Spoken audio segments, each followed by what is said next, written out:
Assalamualaikum warahmatullahi wabarakatuh. Perkenalkan, nama saya Friska Puspitasari dari kelas 1 KPG SD. Di sini saya akan menjelaskan beberapa materi. Materi yang pertama yaitu manusia dan agama. Manusia adalah makhluk yang paling sempurna yang diciptakan oleh Allah dari makhluk-makhluk ciptaan Allah yang lain. Karena manusia diberikan akal untuk berpikir dan bisa membedakan antara yang baik dan yang buruk.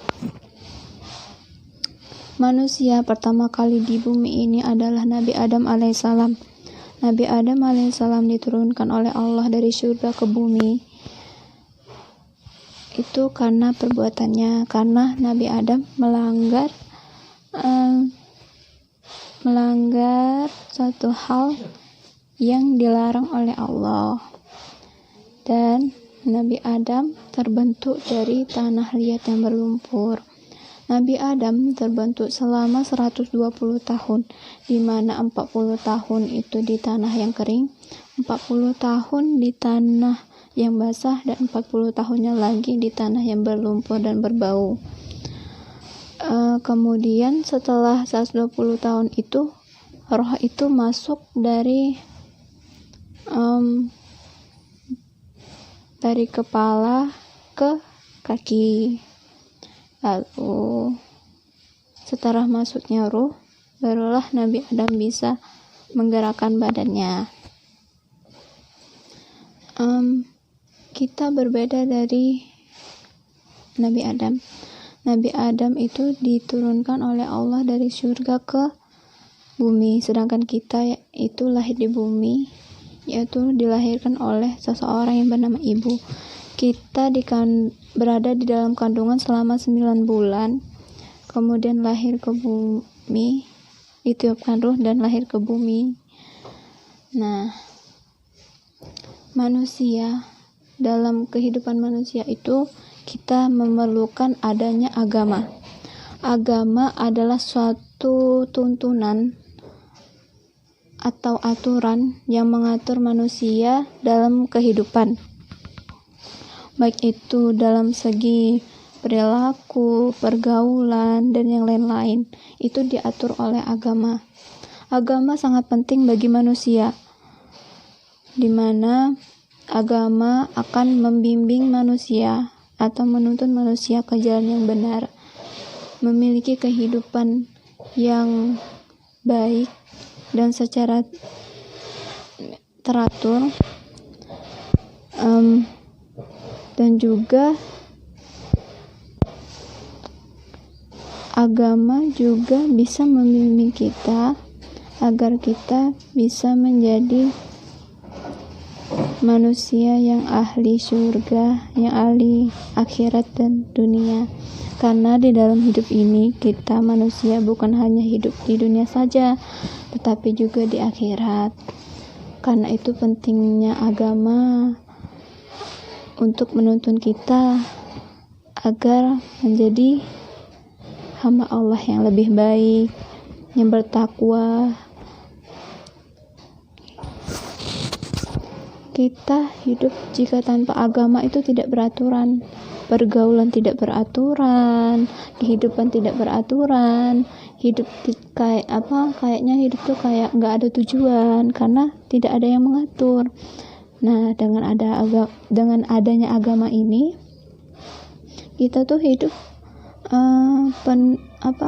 punya tujuan, apa yang harus dilakukan, bisa membedakan antara yang baik dan buruk, gitu. Baiklah, selanjutnya saya akan menjelaskan tentang sumber ajaran Islam. Sumber ajaran Islam ada 3. Yang pertama yaitu Al-Quran, yang kedua adalah hadis, dan yang ketiga adalah ijtihad. Al-Quran merupakan wahyu yang diturunkan kepada Nabi Muhammad SAW, yaitu sebagai penyempurna dari kitab-kitab sebelumnya. Al-Quran diturunkan secara berangsur-angsur kepada Nabi Muhammad SAW, dan Al-Quran diturunkan berdasarkan keadaan di zaman Rasulullah pada saat itu. Setelah Al-Quran sebanyak 30 juz diturunkan ke bumi, tak lama kemudian Nabi Muhammad SAW wafat, dan kematian Nabi Muhammad SAW didengar oleh para orang-orang kafir, dan mereka merencanakan untuk mengadakan perang besar-besaran yang mengakibatkan para penghafal Al-Quran dan sahabat-sahabat Nabi wafat secara syahid. Oleh karena itu, salah satu sahabat Nabi yang bernama Abu Bakar As-Siddiq menyarankan kepada sahabat-sahabat Nabi yang lain untuk mencetak Al-Quran ke dalam kertas agar keturunan-keturunan berikutnya, anak cucu mereka, bisa membaca dan menghafalkan Al-Quran. Selanjutnya yaitu hadis. Hadis merupakan kebiasaan atau perkataan dari Rasulullah. Ada 3 unsur dari hadis. Yang pertama perkataan, perbuatan, dan persetujuan dari Rasulullah yang dilakukan Rasulullah secara sadar, bukan secara mimpi. Dan contoh dari hadis yang berdasarkan perkataan Rasulullah, banyak hadis yang ada berdasarkan perkataan Rasulullah. Yang kedua, hadis berdasarkan perbuatan Rasulullah seperti gerakan sholat. Maka dari itu kebanyakan para ulama menyatakan bahwa kadang terjadi perbedaan dalam gerakan sholat, yaitu seperti takbir. Ada yang menyatakan bahwa takbir itu di bawah telinga, ada yang menyatakan bahwa takbir itu di atas telinga atau di samping telinga.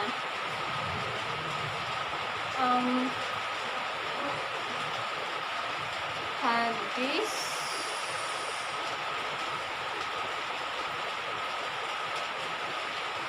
kemudian hadis berdasarkan persetujuan Rasulullah. Contohnya yaitu ketika para sahabat meminta saran atau meminta izin dari Rasulullah untuk melakukan satu hal, dan hal tersebut dianggap sebagai hadis karena hal tersebut disetujui oleh Rasulullah. Berarti hal tersebut merupakan hal yang baik. Selanjutnya yaitu ijtihad. Ijtihad adalah usaha yang dilakukan secara sungguh-sungguh, yang dilakukan oleh siapapun untuk mendapatkan atau menyelesaikan permasalahan atau prakara yang ada yang tidak dibahas di dalam hadis maupun di dalam Al-Quran, dengan syarat keputusan tersebut harus menggunakan akal sehat dan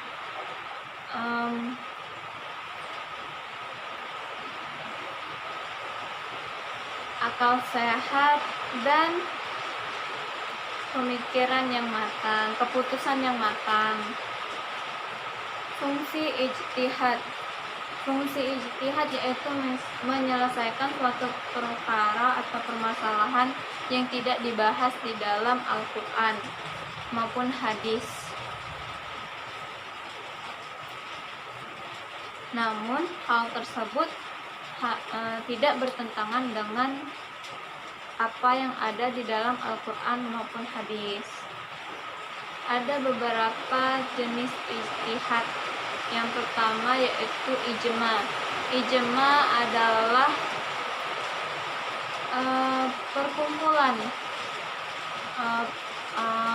seperti perkumpulan para ulama yang berkumpul dan menyatukan satu pikiran untuk menyelesaikan suatu permasalahan. Qiyas yaitu menyamakan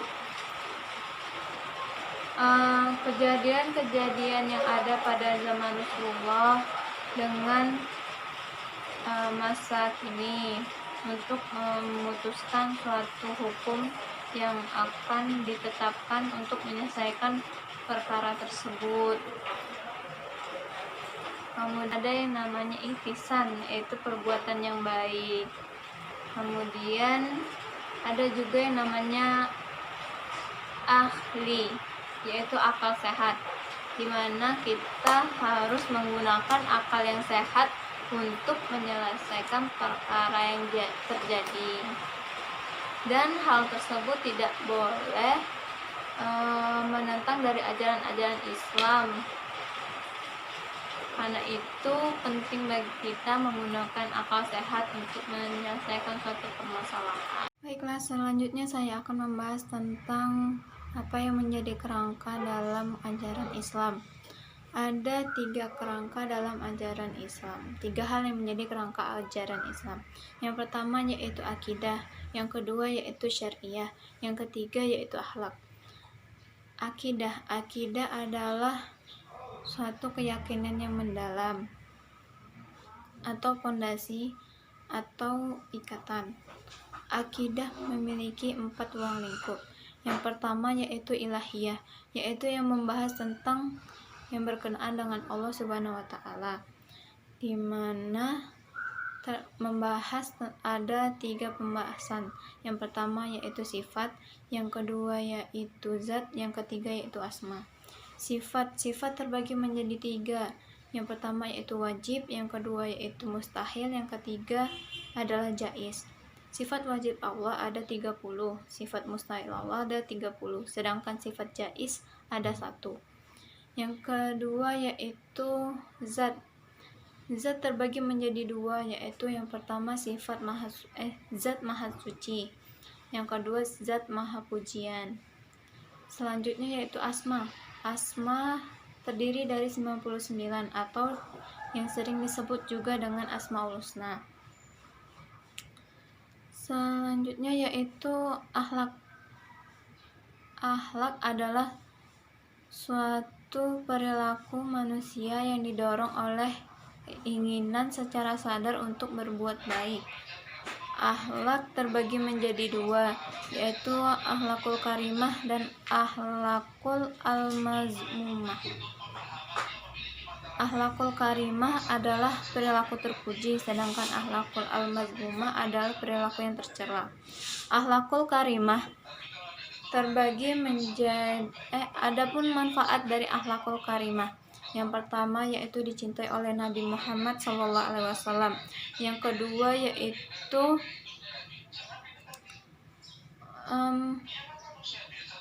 memiliki banyak teman, disukai oleh banyak orang, memiliki timbangan yang berat di akhirat nanti. Selanjutnya yaitu syariah. Syariah adalah jalan hidup muslim yang berkenaan dengan ketetapan-ketetapan Allah dan Rasul-Nya. Syariah terbagi menjadi 2, yaitu ibadah dan muamalah. Ibadah adalah suatu hal yang membahas mengenai tentang hubungan antara manusia dengan Allah. Contohnya yaitu seperti puasa, zakat. Selanjutnya yaitu muamalah. Muamalah yaitu suatu hal membahas mengenai tentang hubungan manusia dengan lingkungan. Contohnya itu berdagang, berkenegaraan, dan yang lain-lainnya. Baiklah, untuk selanjutnya saya akan menjelaskan materi tentang Nabi dan Rasul. Nabi adalah seseorang laki-laki yang diberikan kebaikan oleh Allah Subhanahu wa taala untuk dirinya sendiri. Jumlah nabi yaitu ada 124.000 orang. Sedangkan Rasul adalah seseorang laki-laki yang diberikan kebaikan, risalah dan wahyu oleh Allah yang untuk disampaikan kepada umatnya. Nabi dan Rasul memiliki persamaan, yaitu pertama yaitu sama-sama dari keturunan Nabi Adam alaihissalam. Yang kedua yaitu sama-sama dijauhkan dari kemaksiatan dan kejelekan. Rasul memiliki 4 sifat, yaitu sidik, amanah, fatonah, tabligh. Sedangkan Rasul juga memiliki 4 sifat mustahil, yaitu kazid, khianat, kitman, dan baladah. Rasul memiliki mukjizat yang diberikan oleh Allah untuk membuktikan kenabian dan kerasulannya. Mukjizat bisa dikelompokkan menjadi 4 macam, yaitu mukjizat kauniyah. Yang kedua yaitu mukjizat syahsiyah. Yang ketiga yaitu mukjizat salbiyah. Dan yang keempat yaitu mukjizat akliyah. Selanjutnya saya akan menyebutkan sebanyak 25 nama nabi, yaitu Adam, Idris, Nuh, Hud, Saleh, Ibrahim, Lut, Ismail, Ishak, Yakub, Yusuf, Ayub, Syuaib, Musa, Harun, Zulkifli, Daud, Sulaiman, Ilyas, Ilyasa, Yunus, Zakaria, Yahya, Isa, dan Muhammad. Selanjutnya yang terakhir saya akan menjelaskan tentang materi tentang qada dan qadar. Qada merupakan ketetapan Allah yang belum terjadi namun sudah ditulis dan ditetapkan pada saat kita masih di dalam rahim. Yang kedua yaitu qadar. Qadar merupakan sesuatu hal yang sudah terjadi, atau qadar bisa disebut juga dengan takdir. Takdir terbagi menjadi 2, yaitu takdir mubrom dan takdir mu'allaq. Takdir mubrom adalah suatu takdir yang tidak bisa diubah, seperti jodoh, bentuk fisik, orang tua. Kemudian takdir mu'allaq merupakan takdir yang bisa diubah. Contohnya seperti rezeki, kepandaian. Kedua itu kan bisa diubah melalui usaha yang kita lakukan. Kedua tersebut bisa kita ubah dengan usaha yang kita lakukan dan juga dengan bertawakal. Walaupun rezeki sudah ditulis sebelum kita lahir, semua itu bisa berubah dengan usaha dan tawakal yang kita lakukan di dunia. Semua itu akan menentukan perubahan rezeki tersebut dan juga kepandaian, dari yang biasa saja menjadi pandai. Baiklah, terima kasih. Hanya ini yang bisa saya sampaikan. Kurang dan lebihnya saya mohon maaf. Wabillahi taufiq wal hidayah. Wassalamualaikum warahmatullahi wabarakatuh.